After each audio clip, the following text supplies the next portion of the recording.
This week we sure have a very special guest who is very pivotal behind what we do, because what we do is really quite spectacular, and it could not be better. Because imagine a company ahead of its time, bringing the future technology of stem cells and other technologies which are so cutting edge in the future, and bringing them to the marketplace and making them available today.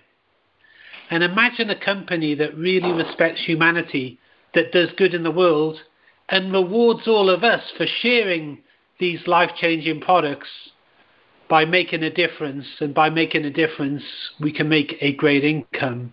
And the man we have on the call tonight, oh my goodness, talk about passion, talk about heart, talk about smart. He really is a remarkable guy, and he does so much that's pivotal to bring these markets to marketplace and make them available to us. So with no more to say, Tom Valenzuela, are you on the call? I am on the call. How are you? I'm magic, Tom. And how are you doing, mate? Dude, I'm doing great. I can't wait to kind of dig into some of this. Well, Tom, there are people on the call. They don't know who you are. So tell us a bit about yourself, and what do you do with Cerule? Okay, Tom Valenzuela. I'm the VP of Operations. I kind of take care, well, not kind of, I take care of all of the harvest. I take care of all of the processes. I take care of all of the, anything that has to do with getting algae from the lake in a bulk form passed on to somebody else in our company that takes care of getting it both bottled, encapsulated and bottled. So my responsibility is all of that. So that's what I do. Well, you know, you're talking about algae, and I believe our algae is the most foundational, most wild, most organic, most incredible superfood that has ever existed in this world, and you're a part of making it available. So on the call today, I want to talk about why Cerule products are so powerful, why are we so different, why are we better, and I want to compare our StemEnhance to whole AFA, which you harvest. But before we get into that, when people do a search on the internet, sometimes they come up with, oh my God, your AFA algae, it's full of microtoxins or microcystis. First of all, what's going on there? Fill us in. Yeah, I'm so glad that you brought that up. This is what I like. This is one of my most favorite topics because, well, it's only a favorite topic for our company because we're the only ones with an answer. So here's what we have. It's true. It's another type of algae that grows out there that is a microtoxin. It is referred to as microcystiene. It's really bad for human consumption in large quantities. Some years ago, I would say a little over a decade ago, I think the permissible human consumption on it was somewhere around 17 parts per million. In regular drinking water, you can go have that tested, and even that has trace amounts of microcystiene and some other toxins in it. Well, with us, about 10, 12 years ago, I forgot exactly when it happened, over a decade ago, the FDA lowered the permissible consumption that's allowable for human consumption to less than 1 part per million, which is very little. I mean, that's trace at best. And as soon as that did happen, our scientists went to work on, okay, well, before it was 17 parts per million. Now that it's 1 part per million, we've got to figure out a way, because while we're harvesting out there, depending on the cycle or the life cycle of the algae blooming, sometimes we get a little bit higher levels of microcystiene. If it's too high, we don't harvest at all. But if it is, somewhere I would say we've kind of cut it off at somewhere around 10 parts per million. We are the only ones in the world that can continue harvesting at that point. So, which is a huge market share differentiator for us, because while everybody's sitting twiddling their thumbs waiting for the microcystiene to die off, we're out there harvesting. But what we have is intellectual property. We actually have IP and patents on an ability to filtrate and still keeping to our organic certifications, falling within the protocols of organic certification, so never introducing a chemical or solvent for filtering microcystiene. We're the only ones that know how to do it. Now, it's an expensive process, but we know how to do it. So we use a filtration out there that gets it below 1 part per million. You have to understand, we test for microcystiene on the lake. We test when it's pumped off of the lake into our transporters. We also test when we pump it into our totes pre-processed before we put it into the flash freeze. And then we test once it gets through the flash freeze. And so we test all along the way. And obviously at the end, we test for a final test for a myriad of things, but microcystiene being one of the majors, along with heavy metals and blah, blah, everything else that, the FDA requires you to test for. And then at that point, we know what the tests are. Then we send out samples to third party, and then they test it. So we're probably the biggest over-testers in the world when it comes to not only microcystiene, but a myriad of other things that are necessary and required to withhold both, not both, but thrice the organic certification that we have through Oregon Tilth. They're a jurisdiction that come and does pop inspections and checks us out and annually does a top-to-bottom check on us to make sure that we're being compliant within their regulations, along with Halal for all of our Muslim family and friends, and Kosher certified for all of our Jewish friends and family. So we, it's not just one jurisdiction like the FDA overseeing us. It's those 3 that are actually on top of those jurisdictions coming and scrutinizing everything that we do. And like we just had a top to bottom from the FDA 2 weeks ago. So for microcystiene, that's one of many things that we test for on the lake, but we're the only ones with the answer. So when I heard this at Summit, that people were asking me questions on how do you deflect that question, it was like, deflect? Guys, we're the only ones with the answer. That's a featured benefit of working with us. That's actually something that we need to brag about is, yeah, microcystiene does grow out there. We have an answer on how we filter that. If you guys aren't conveying that, then blame me. That's my fault for not conveying the information to give to the IBOs so that they have an answer for that. I don't know if that answers it for you, but yeah, we have the answer for it. So did that help? Well, that answer is quite off the chart, because when I go to the supermarket and I buy vegetables, I don't get the feeling even those veggies I buy in the supermarket are anywhere near tested much as what you guys do. Well, we can't.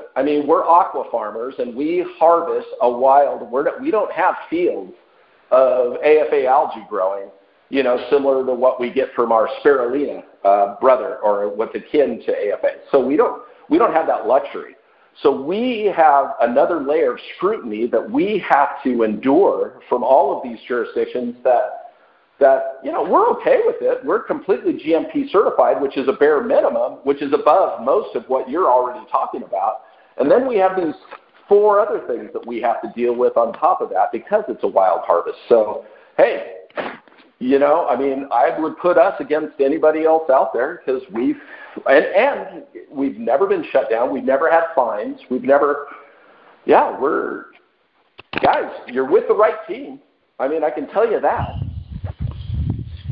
Now you mentioned we're wild. You mentioned we're organic. So can you maybe compare, other companies that harvest the AFA on the lake? How does their drying and processing compare to ours? Do they use chemicals? Do we use any chemicals? What's going on there? What a great follow-up question to the microcystiene. We're just going to nail these 2 things right out of the gate, and I love it because they're the 2 easiest things to answer. Okay, everybody's whole AFA, and Ian, would you mind if I use the analogy that I typically use? It's an easy analogy. It usually crosses borders with peanuts. And that's what I kind of use. Do you mind if I repeat that? Oh, beautiful. I know it might be redundant for you, but I'll go ahead and use it. Say our algae, our AFA, is a peanut. And if you were going to buy peanuts from anybody else, what you're going to end up buying is the peanut shell, the little membrane, that little crusty thing that surrounds the peanut, and everything else that was on that peanut when it was harvested. And then it gets, kind of all mashed together and liquefied, and then that's what they sell. So you're eating the peanut shell, and everything else. If you're buying ours, what we've created are 3 distinct methodologies that keep our product truly organic. And if you're going to, our peanuts would be, we remove the peanut shell. So, and the reason you want to remove or at least crack that shell is for our body to digest and process whole AFA algae. There's nothing wrong with it. It's good for you. It's still a high source of protein. But what extract are we trying to get? We're trying to get to the extract that we know and have scientifically proven that helps with the migration of stem cells, right, Ian? I mean, that's what we're getting after, right? So we're not eating it to get an overabundance of organically certified protein, even though it is. It's a great high source of protein, but that's not what we're pinpointing. What we're pinpointing is the extract inside of that algae that's responsible for stem cell migration. That's what we're after, right? So how do we do it? Well, you can't just freeze it, so we use a flash freeze methodology, and that cracks or perforates the peanut shell, so to speak. And then here's where we differ than most other companies out there that are actually know enough to lyse the cell, because they know your body digests it easier when the cell is lysed. You're not just ridding your body via excrement through 80% of everything that you ingest. You're not just getting rid of it. You're actually absorbing it. But a lot of those folks don't have our methodologies because, well, in all honesty, they're just super expensive to do. So what they use, they'll typically use a solvent. And a lot of it is a low-temperature solvent, something such as butane, ethanol. There's some other ones that you can use that actually kind of melt the peanut shell structure or the outside shell of the AFA algae. What we do, we never use a solvent because the product itself goes through rapid degradation when that methodology is used when we're using a solvent. We never use a solvent. It's hard to do, and it's really hard to perfect, but we feel like we haven't perfected it. We're always making improvements, but we do it better than anybody else. So we get rid of the peanut shell without solvents, and then we use centrifugal force in the form of a centrifuge. It's no secret. Everybody's gone through our process center, and we show it off, and we have very expensive centrifuges that take care of the separation of the shell as opposed to the extract that we're after that's responsible for stem cell migration. So once we have that, it's still good, and at this point, we're better than everybody else. But we're not even satisfied with that. So this is where we concentrate it. At this point, we send it through an industrial-sized reverse osmosis that uses high pressure, super high pressure, high water pressure in the form of membranes that separates water from algae, and that's what we use to concentrate it before we send it to our drying technology, which is refracted window dryers, which is the best that we found, drying, the most gentle drying technology that comes off and encapsulates all of the, not all, but I would say in the high 90 percentile of nutritional value, color. There's a lot of reasons. There's not one reason why we're better. It's almost all the reasons that we're better. Most other companies, if they are drying their product, a lot of them aren't even lysing the cell. They're just selling whole AFA liquid form. You're drinking it. It's still good for you.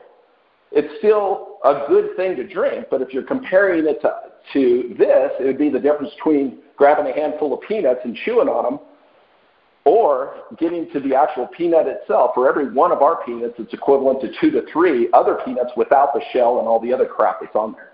So for us, there's a lot of reasons that we're better, but we're 100% organic. We never introduce a chemical. And all of these reasons, most other companies differ from us. They use what we call shortcuts, but for them, it's the only way they know how to do it. So, and to try to compete in the marketplace. So for us, there's a lot of reasons ours is better. I don't know if that helps you, but any questions there? Well, I just find it very interesting. So what I hear from you, there is no competition because nobody else has the patent or the process or a way to make it so pure or so concentrated. There's so many copycats out there. And before I got involved with the StemEnhance, I actually was marketing the whole AFA, and I got tens of thousands of people, and I saw good results here and there. But with StemEnhance, I see results off the chart, and I don't see any competition. What are your thoughts on that? Well, okay, I agree with you. But, when you start talking to other IBOs that don't have the information or don't have access to the information that maybe you do, Ian, or some of your top-level folks do, then without given the right information, they're left to their own resolve on trying to figure it out. And without the proper guidance, it's just wrong. So all we're here to do is to clear up some ambiguity that people have, and especially when they start reading on, oh my God, the microsystem. Oh my gosh, that should be your biggest sales feature. I mean, that's a feature benefit of our company, is we have an answer for that. And, here's why we have the best AFA. We never introduce a chemical to lyse the cell structure. We concentrate it. We never introduce chemicals. I mean, it's actually amazing with what we can do. And I can't go into detail because we're still doing research and development on improving what we've already improved upon. But we're pretty excited about some of the new, I would say, Afinin 3.0 that we're looking at. That's pretty amazing. And, now we like to properly vet things out, and we never like to roll anything out or even hint about it, but I can hint because we're almost positive that it's going to work. So we're pretty stoked about what's coming down the pipe. We're just not filling buckets worth of algae out there, throwing it through a filter, throwing it in a bottle, and sending it out. We go a lot deeper than that. And if you've ever had the pleasure of coming, I love to brag about our process facility because it's the best out there. There's nothing like it in the world. So does that help? Well, I'm blown away how it's the best out there, and it's only going to get better. You make little hints about that, and I know it's on its way. We're working on it. Yeah. I don't sit around well. I get bored really easy, and I've got a great team, so I play a delegatory role where I delegate this to them and that, and they do such a great job and exceed everybody's expectations. So I'm always trying to reach for that next nugget of, okay, well, how do we do it better? And that's a question that we ask at least once every 2 weeks amongst our team when we all sit down together for a team building and go, hey, what can we do better? What are we doing right now? When the IBO's out here, what were some concerns that they had? One of the concerns that they had was, hey, we'd like to have a little bit more transparency with your actual testing. How do you guys test?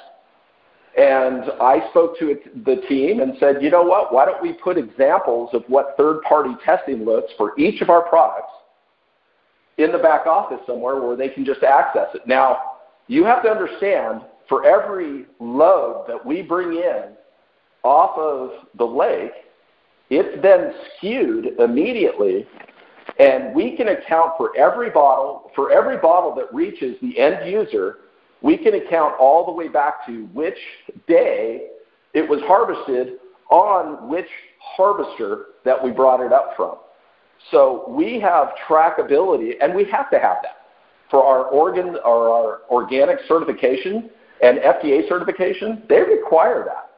So on top of just having the certificate of analysis, so to speak, at the very end, that, you know, proves via third party that we're saying, you know, this is free of contaminants and these are the contaminants that we tested, blah, blah, blah, blah. Just know, for us to hold organic certification through Oregon Tilth and our Halal certification and our Kosher certification, by the way, which is pretty impressive to just have those, to keep those is daunting, you know, and they have a certain protocol that each one of them in the floor, especially when you're talking Halal or Kosher, they're very, very serious about any possibility of cross-contamination. And we have never not passed any of their scrutiny. So, you know, we'll show in the back end some, we won't show them all because it would be listed with, it would look like a Encyclopedia Britannica, you know, of tests. But we'll show examples of third-party tests, if you guys don't mind, in the back office. That way you can print them off and go, yeah, here's who they use for some of their third-party testing. You know, it just depends on what we're testing for is where we send it. So is that okay? Oh, it's more than okay. I mean, it's music to my ears. I've known it's totally pure, but so many people out there with stuff on the internet, knowing that the purity of the algae and any toxins is a total non-issue. I mean, that's where it's at, and people need to know. So I thank you for that. Now, another controversy out there is people say, oh, I've heard you don't have enough product. I heard you're going to run out. I mean, how's the harvest? I mean, I went to this warehouse there, your cold storage. It was like half a football field. It was unreal. Yeah. So tell us about the harvest and how much product we have. Yeah. Okay, so here's where Microcystiene really isn't an issue for us this year. First I'll talk about last year. We had a record-breaking year for harvest last year. We're on par, mimicking last year, this year. But here's what we did in the off-season. We improved methodologies, specifically in the way that we extract algae from the lake in a more selective way that we have yet to have a load this year with any microcystin above 1 ppm. We're well below the permissible level for human consumption without using any of those other methodologies, just in the improvements that we did in the off-season for extrapolating algae. So that's something to be proud of. And I would say, I think I mentioned this at Summit, and I didn't mean to offend anybody. Sometimes I can come across a little passionate or strong, and I don't mean it the wrong way. But you know, there was a couple years back, or 3 years ago, we struggled out there on the lake, and it got a lot of bad advertisement, even though it equated to an average year. It was still more than enough to cover us. But, you know, there was a couple times that we were working out some co-packing stuff, and we fell behind, and we stumbled a little bit, but we picked ourselves up, dusted off, made it better, and moved on. What I heard from the leaders of your group and other groups was, hey, back orders will kill us. We need to have enough product that we know that can handle growth. So we went into overload. We improved our technologies. We improved our methodologies at which we removed algae, how we stored algae, how we improved our processes. And right now, I'm proud to say, I mean, I could stop now, and I've got, with the current rate of growth, I've got a couple of years banked. So I get to pass it on to you guys and go, hey, make me squeal again. You made me squeal. We answered the call.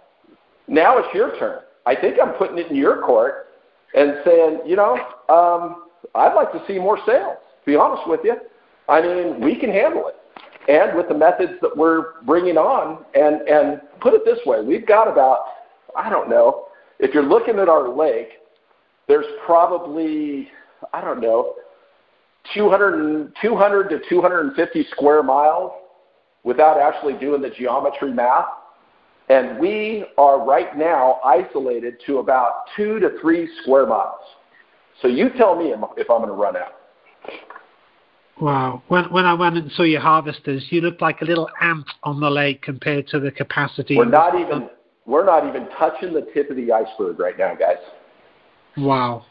So what you're saying, we could just make more harvesters as we needed and just keep on going. Well, that's the beautiful thing, Ian, and I'm glad you said that. And a lot of people don't know that. And I don't know if they understand what vertical integration is, but all that means is the more that you are vertically integrated, the more you control in your supply chain. We actually build our own harvesters from scratch. We don't rely on anybody else. If it's on back order, it's because we haven't built it fast enough. Some of the methods that we use within our process, we build those mechanisms in-house. So if I need more dryers, I build more dryers. It's that simple. So, but I won't build more dryers unless the sales force out there dictates. You know, you guys made the call. I heard you, and if anybody stumbled, it was me. And I might have got my knee skinned up a little bit, so I'll go ahead and fall on the sword for that. But we got up, we patched it up, and we fixed it. So it's kind of in your court now. So, yeah, we got plenty. Let's sell it. When the algae blooms, I'm told it even doubles every day. So does that mean you can harvest, if you could, the whole lake of algae out to one day, and the next day it's all grown back and do it all over again?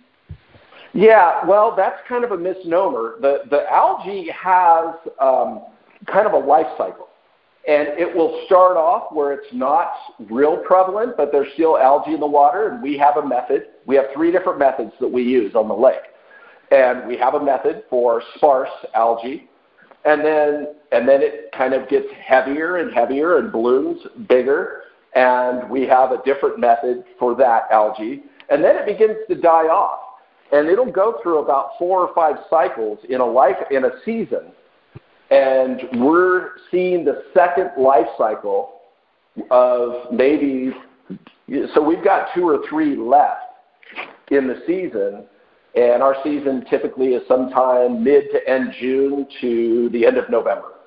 So wow. when the lake starts to freeze over. So we've still got plenty of time, and I could have stopped a month ago and banked a year. So we got plenty of algae. So that's kind of hilarious when I hear that. But it's not funny if you don't know the answer to it, you know?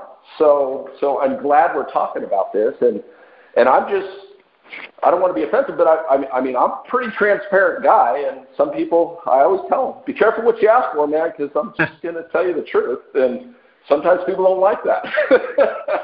Even here. So with that, Tom, why are you so passionate about what you do here? Well, are we changing people's lives? Are we improving people's lives? I mean, I could go anywhere, and I think I always like to coin the phrase that Steve Jobs from Apple said to the CEO of Pepsi-Cola before he came over and became the CEO of Apple. He said, you want to sell sugar water, or you want to change the world? What do you want to do? Well, I asked myself that question, and I had, huge construction companies before this that I owned and did developments and various other businesses. But here we're changing lives. We're changing the way people live. We're extending lives here. And I don't know that you could be much prouder of that. So I'm invigorated every day that I come in. And we don't sit around. And we've got a team that doesn't like to sit around. We're constantly improving. We're constantly figuring out how can we do this better? How can we supply a better product? And I'll be excited to announce here, in the next year, some 3.0 stuff. It's going to be cool. So, yeah, that's why I do it. Now, it is time to start wrapping up. So my last question for you is, why Cerule? Why now? Well, I would say I would say why not? I mean, in everything that we talk about, if you're out there talking about a product that is changing people's lives and has made all these improvements, and you don't have any fear of running out of the product, I don't really understand what's stopping you. For me, that's an easy question. So, yeah, why now? Well, let the only regret you have that you didn't do it sooner. Why not do it now? I don't understand. I don't sit around and ask myself, why don't I try to make improvements next month? Why don't I do that? Well, then I'm burning time now. I mean, I'm kind of a get it done now guy. So. Well, talk about right time, right place. How unbelievable. So with that, it's time to wrap up. So I know you're going to come on again, and we're going to do a Sure. call on another product, maybe in a month. But more on that. Let me pass the call now to wrap up to my jolly good friend, Mark Parsekin in Boston. The call is yours. Ian, thank you so much. Tom, that was an awesome call. Thank you again for sharing your intellect, your excitement, your passions for what you're doing there with Cerule. And I just want to say this. I was taking notes. Here we are. And again, I'm a business broker by training. So I look at what you said and I pull those things out and say, man, we are so uniquely poised here with Cerule. There are very few companies that are integrated in and of themselves, but to have that strength as a company to be able to, from point A, from beginning to end, is phenomenal because we control the whole process. But you said we're patented, we have patented product, we have patented processes, we've developed the technology in the industry, we're branded as a company. But what's really exciting, and I was just thinking of this, again, but we all see it, but it's the nutrient-dense superfoods are becoming a huge trend. They already are, but it's becoming more and more of the trend globally, not to mention social media and marketing and passion-driven marketing opportunities, but home-based businesses. All of these things are really exploding, and we are at the forefront of all of that. And I just want to say I always appreciate hearing you.